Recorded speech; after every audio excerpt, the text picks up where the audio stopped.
on NAIT NewsWatch. Diesel shortages in Alberta cause concern for truck drivers. Only ever really seen a shortage of this magnitude, basically a handful of times. NAIT joins a growing alternative energy trend. We're finding that there is more and more interest across the country. MAD launches their new drunk driving campaign just in time for the holiday season. It focuses more on the families of impaired drivers and just how impaired driving can tear those families apart. NAIT NewsWatch starts right now. Good evening. Diesel has been in short supply over the last few weeks, causing some real problems within the province's trucking and transport industries. The trend is expected to continue late into November. Our Nicole Brown joins us live from our news center with more on that story. Truck stops have been buzzing with conversation about run-ins with the scarce diesel supply. Truckers from British Columbia to Newfoundland have been having some trouble getting their hands on the only thing that keeps their trucks moving forward. Andrew Pretty is a driver for a Newfoundland trucking company. Andrew has lost out on hours he could have been driving because there just wasn't any fuel for him to drive with. I arrived in Headingley, Manitoba Monday evening, roughly around supper time, dinner time, and they didn't have any fuel at all. All pumps were closed. I had to wait till 2 a.m. the next morning before I could leave. It's not only the western provinces that has seen the effects. Andrew says his friend has had some trouble fueling up out east recently as well. Some of the pumps in Northern Ontario are limiting to 250 litres per purchase. One of the more long-term reasons for the shortage is a fire that occurred at a refinery in Regina in early October. More immediate problems have come from maintenance occurring at 3 different plants, and Suncor, owner of Petro-Canada, has also had to halt production due to lack of hydrogen supply. They don't have as much hydrogen because Air Products is having a scheduled shutdown, so they've had to reduce their rates, so they can't produce as much diesel fuel either. Trucking companies and drivers have had to look to alternative suppliers for fuel, who also have a limited supply. The other refineries are all limited on their capacity. They can only produce so much.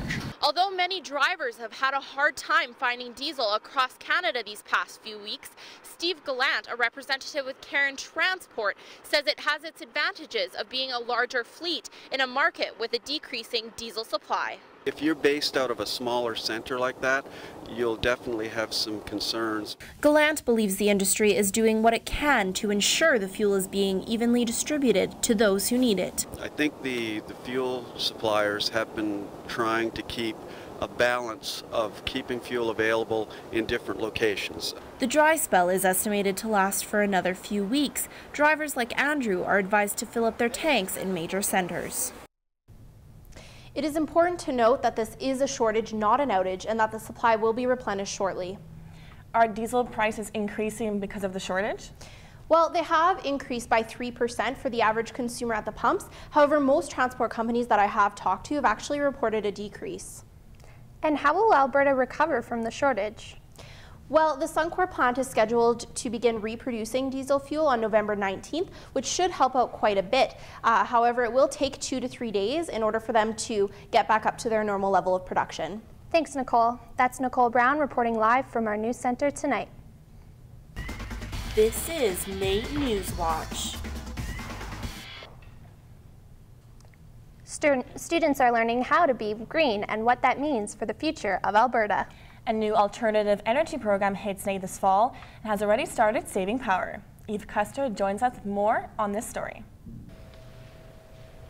NAIT is one of the few schools in Alberta that expressed interest in running an alternative energy program.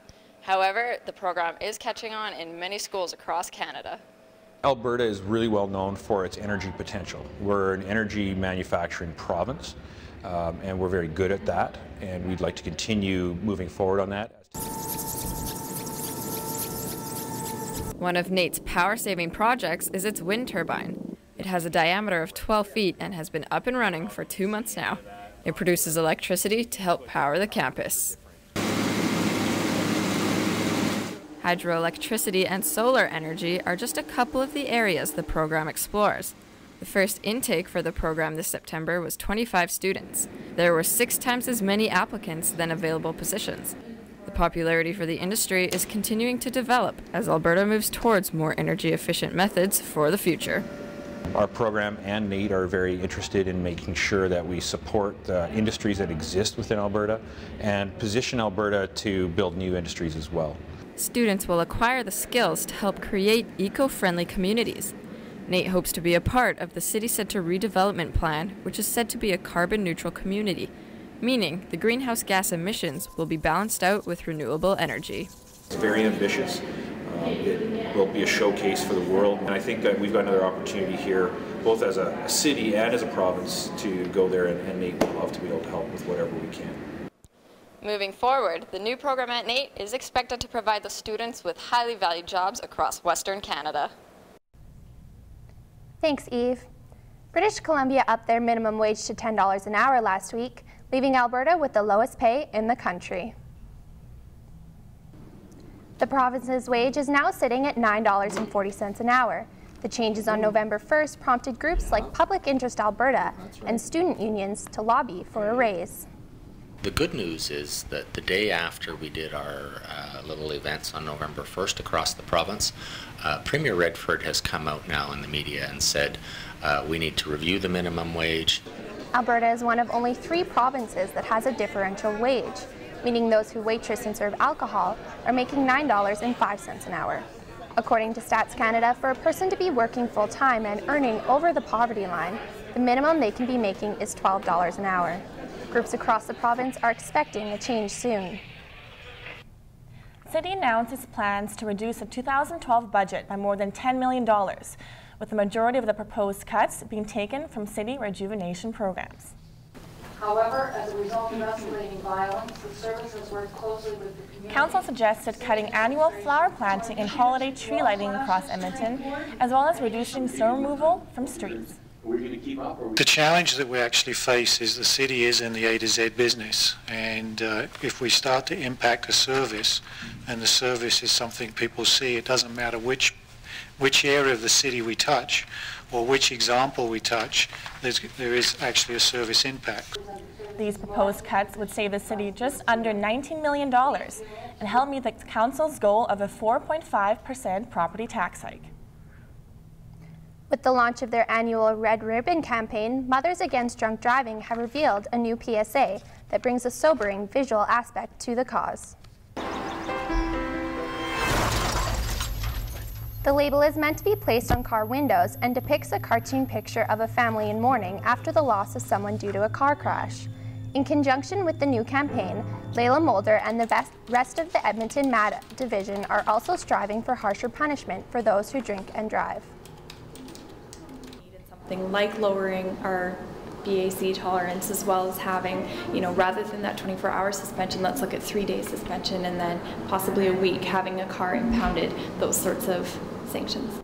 The Alberta Transportation Department is looking to review the province's drunk driving laws and plans to target areas of concern, such as repeat offenders.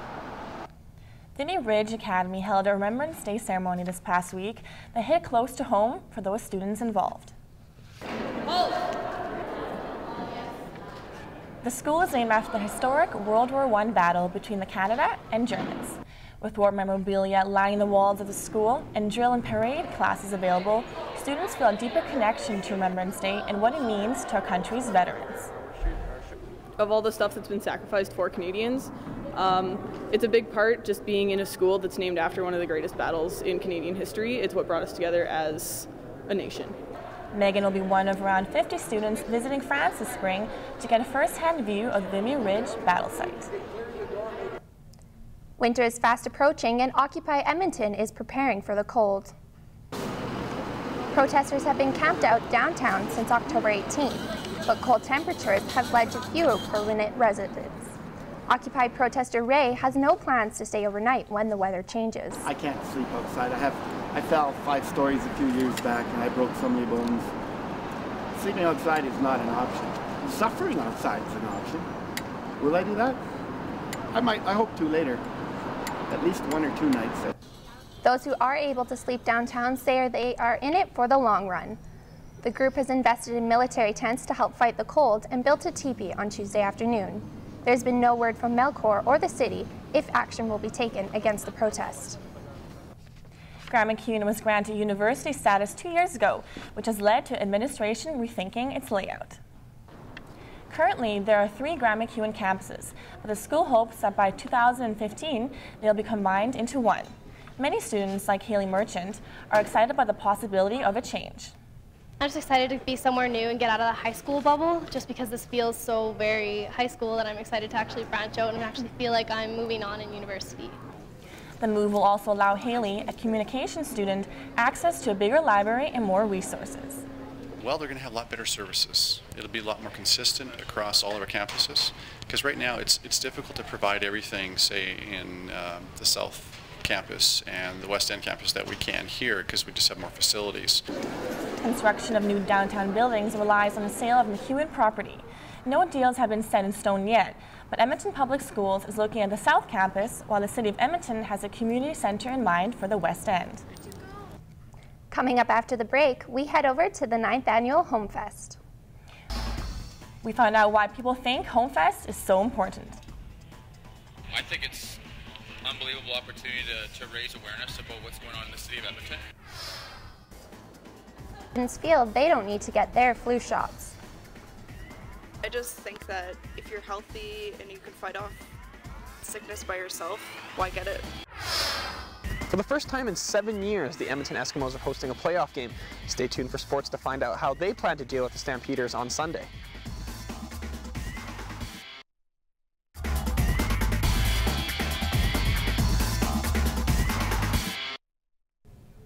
The 9th Annual Home Fest was held this past week.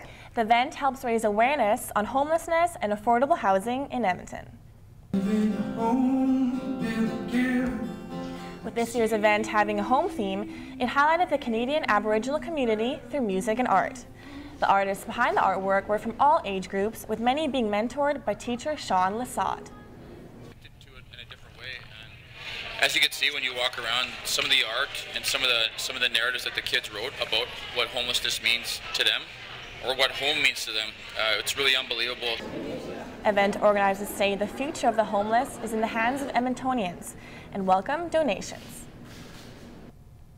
Now we head outside for weather with our own Stephen Dyer. Stephen, how's the weather outside? You know, it's not too bad. It's getting a little chilly, but compared to the rest of the province, Edmonton's actually going to get off with some pretty mild weather. So let's take a look at the boards. In Calgary, it's going to be mostly cloudy with a bit of sunny breaks, with a high of -3 and a low of -4, so a bit warmer down there. Jasper, it's going to be mostly cloudy with a 40% chance of flurries, and a high of -2 and a low of -10, so they're going to be pretty cold. Fort McMurray, it's going to have a 30% chance of snow, unfortunately for them, with a low of -12 and a high of -2, so they're going to be really, really cold, probably the coldest in the province. And Edmonton, we're going to see a mix of sun and cloud with a high of 0 and a low of -5, which is actually pretty average for this time of year, so we're doing pretty well. The record high was 17, set in 1904, and the record low being -31, set in 1883. So luckily we're not going to be seeing any of those temperatures anytime soon. Weather is brought to you by NR92, the station for the students. So it's actually going to start getting a little colder though on Monday, but by Friday we should warm up. About to what we're at right now again. Well, I'm just glad the nice weather lasted as long as it did. Thanks, Stephen. Flu season is upon us, which means that some students will be lining up across the city to get the vaccine. Our reporter David Adomako Ansa has more on that story.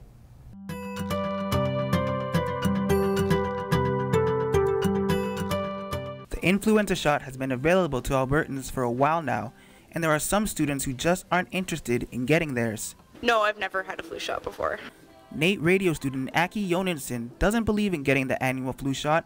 Aki feels doing things the old-fashioned way should be enough. I just believe in building your immunity system up. I always wash my hands, eat a healthy diet. I just make sure to keep myself healthy. A lot of people say, you know, I'm young, I'm healthy, I don't usually get sick, I don't need to get the flu shot. The flu shot's just going to make me sick.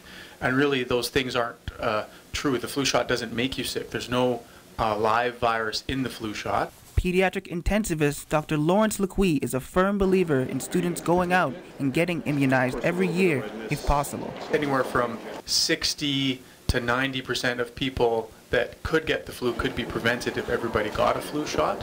Dr. Lequi says students don't have to worry about breaking the bank in order to receive the flu shot either. Here in Alberta, it's free. I think for anybody, getting the flu shot is an important a public health responsibility that we all have. Dr. Lequi and many other health experts suggest those aged from 6 months to 65 years old get their flu shot. David Adamakwasa, NAIT NewsWatch. Spencer joins us now for sports. So after the 18-game CFL season, there's a three-way tie for first. And that tie puts the Eskimos in second place. Yeah, that's right. That second place finish means that the Eskimos will host a playoff game at Commonwealth Stadium against the Calgary Stampeders on Sunday. I've got that and more coming up right now in sports.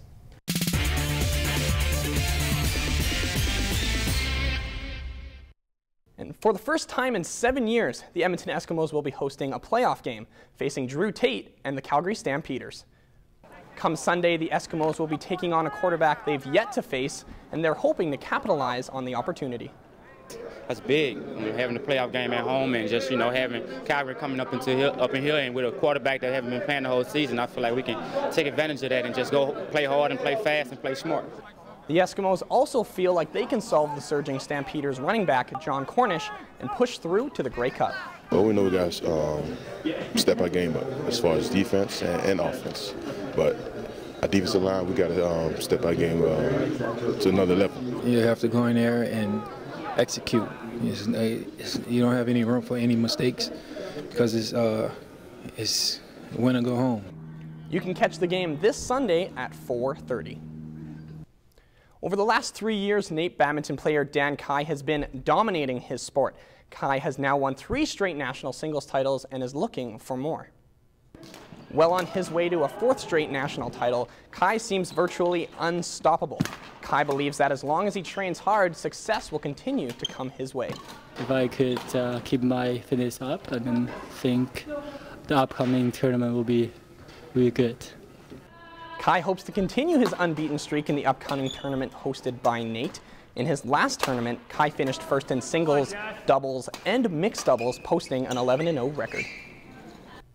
It was a case of David versus Goliath in AJHL hockey this week when the last place St. Albert Steel took on the first place Spruce Grove Saints. So let's pick things up in the first. The Air Stowe battles hard in the corner and manages to center the puck, which finds its way onto Spurl's stick, and he sends it top shelf to give the Saints a 1-0 lead. Steel respond by sending Berlin on the break, and he buries it, giving the Steel a tie game at 1 apiece. Steel now on the power play. Meaver passes it to Sowers. There it is, back of the net, streaks through Jensen, giving the Steel a 2-1 lead. To the second period, score now 2-2. Huseman goes cross ice to feed Spurls. He finds it on his stick and sends it top shelf. Great goal. Jump to the third, score now 4-3 Saints when Huseman picks up the puck at the side of the net. He grabs it, rifles it over Hadfield's left shoulder to make the score 5-3 Saints. Spruce Grove would go on to add an empty netter. After the game, Huseman spoke about his team's style of play. Obviously, the system's in place for a reason, and it's brought a lot of success in the past, and it's bringing a lot of success now, so we got to make sure we stick to that. The Saints currently sit atop the AJHL North Division standings, heading into a 3-game road trip. For this week's End Zone Challenge, I met up with Edmonton's Pro Soccer Club to learn what it takes to be a goalkeeper.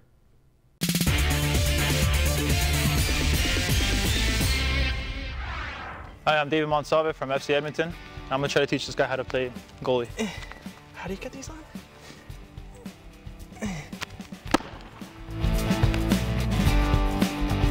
First of all, saving the ball is number one. You want to keep the ball out of the net, and you want to have your hands prepared at all times. Get your hands out in time, or out before the ball even gets to you, so you're prepared and you have the W. I guess you could say the W behind the ball. And since not every shot will come straight at your face, David showed me how to deal with shots down low. Again, you want to get your body behind the ball, so it kind of just hits your stomach or your chest, and you kind of just cup it or support it as it's coming in. Too bad strikers don't like to shoot right at you and tend to shoot a little wider. Well, when it's coming wide, whether it's on the ground or in the air, What you want to do is you want to take a step forward and have your knee lead your body. After practicing my diving technique a couple of times, David also went over proper distribution. And again, distribution is important as well. So when you have the ball and you are secure, you're 100% sure you have the ball, you look forward, you look ahead to see who's open, kind of point towards the direction in which I'm throwing it, and follow through. Overhand throw, follow through with your body, so it's more accurate than it would be if you weren't following through. And that's it for this week's End Zone Challenge. Perfect. Big thanks to FC Edmonton for letting me come out there, and hey, I'm not too bad a goalie, right? Okay. You're okay. Thanks, Spencer. Coming up after the break, we head downtown for a hope-filled fundraiser. We give a bag full of hope to those in need.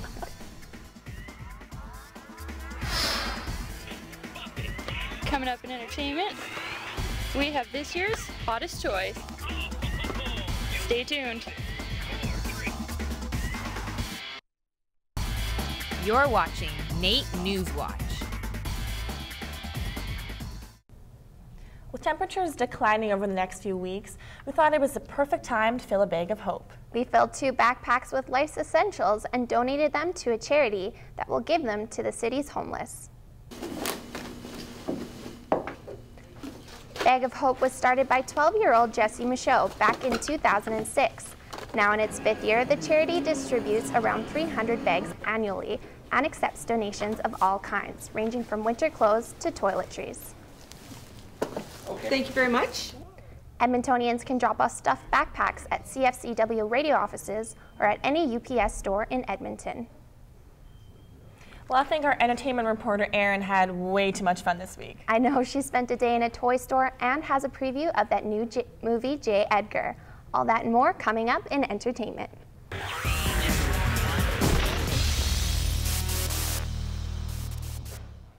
The Canadian Toy Testing Council released its annual report on Tuesday of the hot toys for this Christmas season. I went to Zellers to check out what kids voted as their favorites. Baby Alive got 3 stars in the 3-year-old category. You can even buy drinks and diapers for the babies too. Another popular girls' toy is the Barbie Fashionista dolls, and you may remember this toy, the Easy Bake Oven. Popular boy toys include the Hot Wheels Video Racer car with a tiny video camera at the front of the race car, and the Captain America action figure. My personal favorite was the Bop It XT, which I had way too much fun playing. To view the full list of toys, go to toy-testing.org. A mix of music and movement helped lift spirits at the Ronald McDonald House this week. The popular group Stomp performed for the kids and their family members using only items found around the house. The Ronald McDonald House gives the families of sick children getting treatment a place to stay. Parents look forward to visits like this one that let the kids be kids. Kills some time, and especially when you're just kind of waiting for surgery to happen, and people that get bumped and stuff, I know it's a lot of help to have some entertainment once in a while, and it's great for the kids. So. Stomp will be performing at the Jubilee Auditorium November 8th to 13th, with members of the Ronald McDonald's House accepting donations in the lobby. The Canadian Finals Rodeo hasn't just brought bull riding and barrel racing to Edmonton. Women have been competing all week to become Miss Rodeo Canada. Contestants have been doing a variety of competitions this week, including horsemanship and public speaking. And they finished up with a fashion show at West Edmonton Mall on Wednesday. The past Miss Rodeo Canada and Miss Rodeo Canada Princess were in attendance and strutted their stuff too. Contestants walked down the runway in Western wear and outfits of their choice, and local country music singers Danielle Lowe and Brett Kissel performed as well.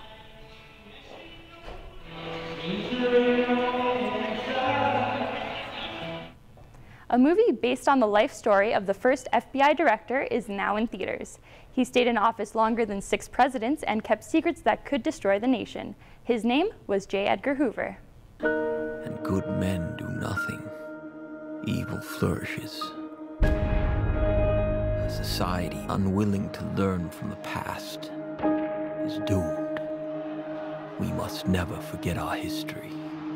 We must never lower our guard. The latest biopic from Clint Eastwood, J. Edgar is based on the director of the FBI for almost 50 years, J. Edgar Hoover. He was feared by many, but despite being an unpopular character, he implemented many of the policies that the FBI continues to use today.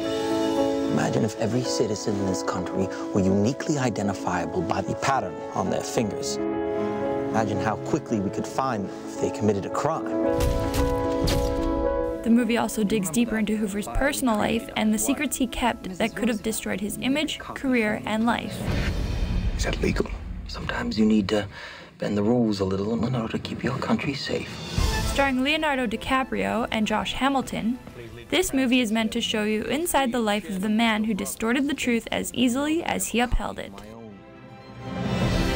It's time this generation learned the difference between villain and hero. Even great men can be corrupted.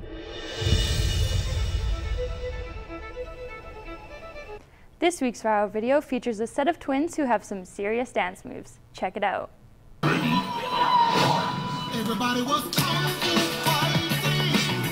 Justin and Jeremy have over 10 million views on their 10 videos on YouTube. In most of their videos, they're playing Just Dance for Wii, but they also have their own interpretation of the Bruno Mars Lazy Song music video.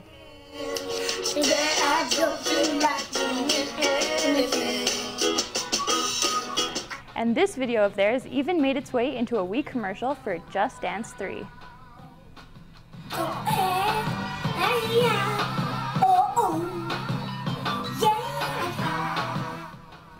Those kids are too cute, and I really want to play that game now. If you have a viral video you'd like us to show, go to our Facebook page and post it on our wall, facebook.com/NAIT And that's it for entertainment. Have a great weekend. West Edmonton Mall had an interesting display last weekend. It gave people information about colorectal cancer and ways to prevent it. The inflatable model of a colon showing the different stages of cancer was a free tour for all ages to help bring awareness to the disease. Monitors inside the colon helped explain the cancerous bumps that lined it, and brochures were available after completing the tour to bust common myths about colorectal cancer and provide extra information. If you would like more information about prevention, you can visit colorectal-cancer.ca. Well, that's our show. Thank you for watching. You can check us out online at NAITnewswatch.ca. Have a good night.